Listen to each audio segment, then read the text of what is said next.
Hello, I'm Dr. John Feller. I'm the Chief Medical Officer of Halo Diagnostics, and I'm speaking to patients out there, especially men, about a new type of MRI of the prostate called a multiparametric MRI of the prostate, and how that helps us to detect prostate cancer.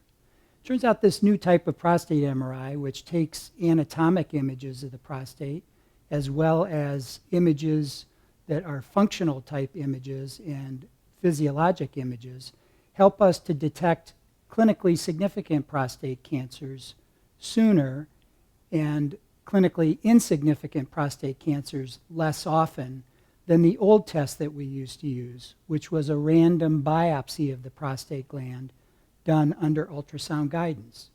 So in 2/3 of patients who have an elevated serum PSA, which is the screening blood test for prostate cancer, they have an abnormality that we see with this new type of MRI that is suspicious enough to do a biopsy. Now, it turns out in the last year or two, there have been several very important studies, which are called multi-center clinical trials, that have been published in very important journals like the New England Journal of Medicine and Lancet, that have shown that this new type of MRI is superior to the old way in which we did the random biopsy of the prostate gland under ultrasound guidance. With the new type of MRI, we find more clinically significant prostate cancers. We find fewer clinically insignificant prostate cancers.